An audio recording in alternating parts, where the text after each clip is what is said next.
Head office को तो घेरेंगे ही, उसके अलावा जितने भी ऑफिस हैं हिंदुस्तान के अंदर सेबी के, सबको घेरेंगे और जो हमको मिलेगा उनको सबको ठोकेंगे, जिससे हम तो मरी रहे हैं, साथ में उनको भी मारेंगे जो सेबी का नमक खा रहे हैं या सेबी से सैलरी ले रहे हैं। दोस्तों नमस्कार।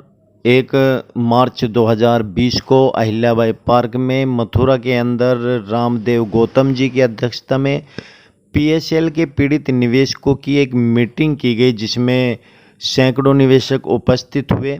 चर्चा की गई आगे की रणनीति के लिए कि आखिर सेबी का जो ये ढुलमुल रवैया है पैसे वापसी करने के लिए, आखिर इसमें तेज़ी कैसे लाई जाए।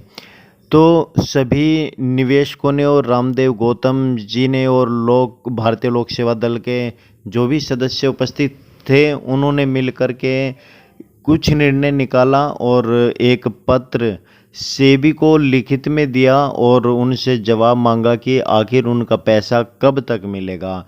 ऐसे जो प्रक्रिया चल रही है कि एक ही आवेदन को लेकर, जैसे कि 5,000 रुपये का आवेदन हो रहा है, उसको लेकर ही पूरा साल निकलने वाला है, क्योंकि जुलाई तक का समय तो एडिटिंग प्रोसेसिंग के लिए दे दिया। उसके बाद फिर आगे काट छाट करेंगे, किसी का पैसा आधा अधूरा आएगा, फिर कोई प्रॉब्लम होगी, फिर नया फंडा लेकर के आएंगे।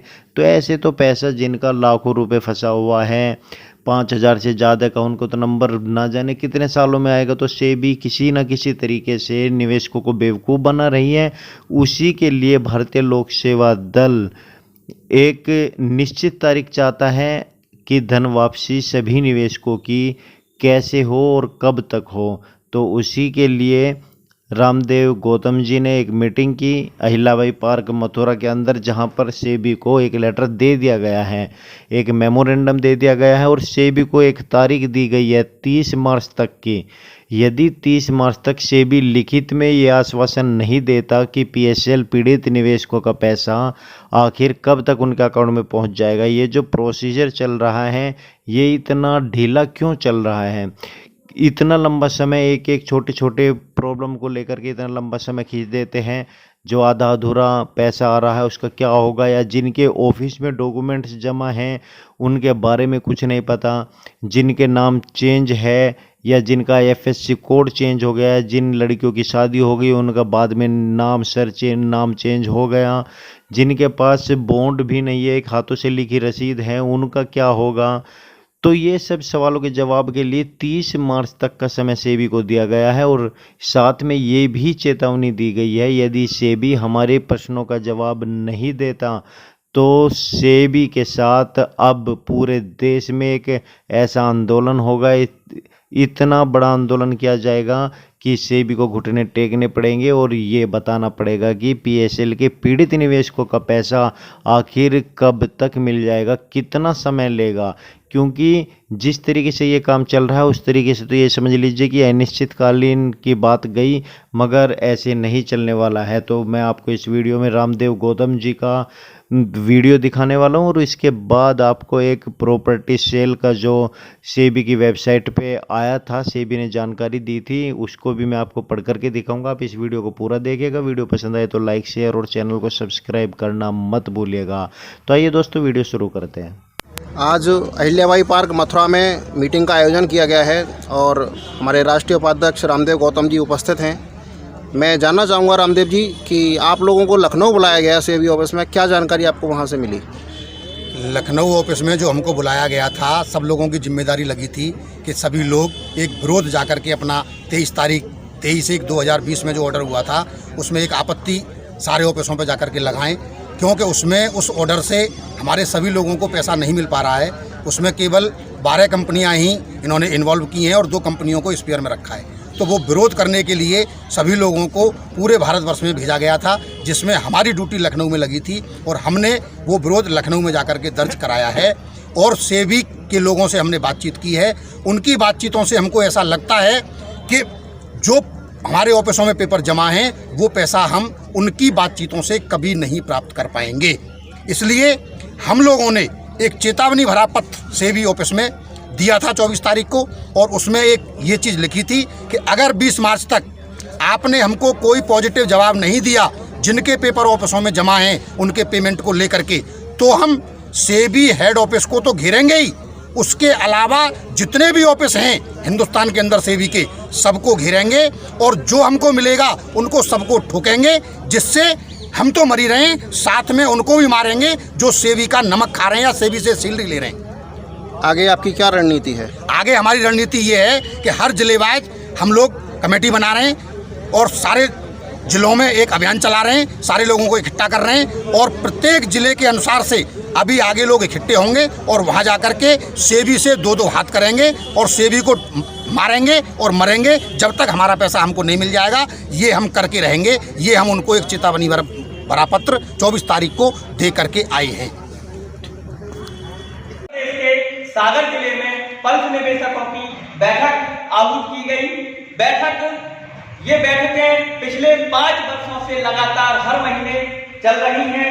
निरंतर संघर्ष के लिए कुछ न कुछ योजना हम ग्राहकों के पैसा दिलाने के लिए बनाते रहते हैं और प्रयास करते रहते हैं। और आज उसी क्रम में सागर में पुनः मीटिंग पूर्व निर्धारित अनुसार आज आयोजित की गई है और इस बैठक में एक निर्णय लिया गया है। हो सकता है इस वीडियो को देखने वालों को यह निर्णय बचकानियां लगे, उनको लगे कि ये बेवकूफी है, लेकिन फिर भी हम लोग आज इस वीडियो के माध्यम से समस्त देश के पल्स निवेशकों को एक मैसेज देना चाहते हैं कि हम यदि हमारे आर्थिक कमजोरी के कारण, हमारे कम पढ़े लिखे होने के कारण या जो भी कारण है, हम माननीय सुप्रीम कोर्ट तक इस विषय को लेकर नहीं पहुंच पा रहे हैं, तो हम जिला न्यायालय में इस प्रकरण को सेबी के विरुद्ध दायर कराएं और जिला न्यायालय में सेबी के अधिकारियों को तलब कराकर उनसे इस बात को सुनिश्चित कराएं कि पल्स निवेशकों का पैसा कितनी समयावधि में ब्याज सहित दे दिया जाएगा।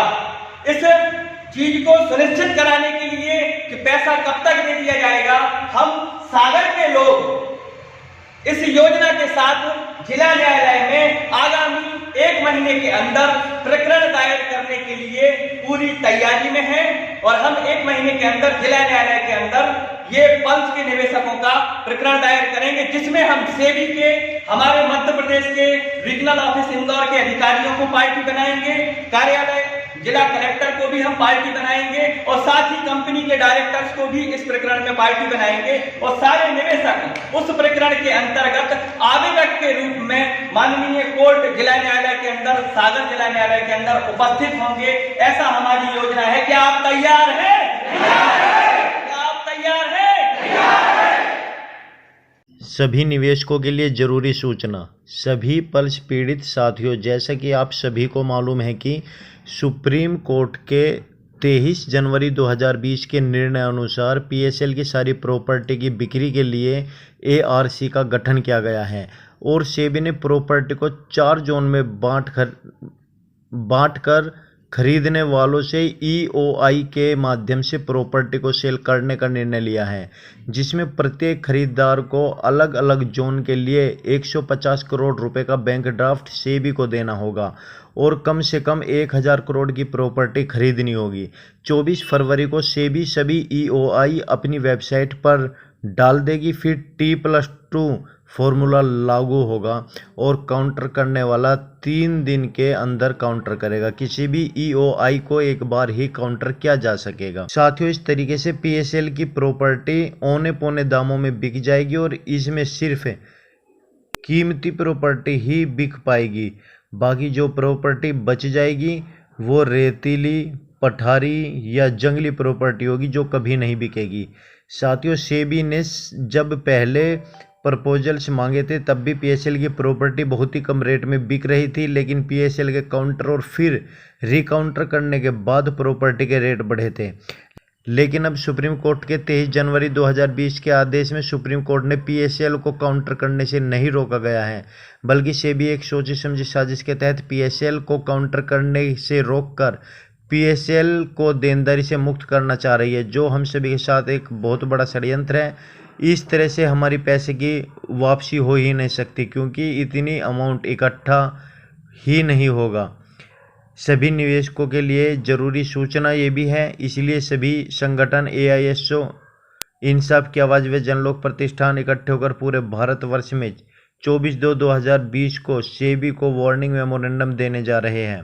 हमारी मांग है कि प्रॉपर्टी चाहे कैसी भी बिके, कोई भी ले, लेकिन वो यह लिखित आश्वासन दे कि पीएसएल निवेशकों की पूरी देनदारी प्रॉपर्टी को खरीदने वाला उतारेगा या फिर सेबी उतारेगी। सेबी अगर ऐसा आश्वासन नहीं देती है तो सभी संगठनों के द्वारा मार्च महीने में सेबी के हेड ऑफिस को घेरा जाएगा।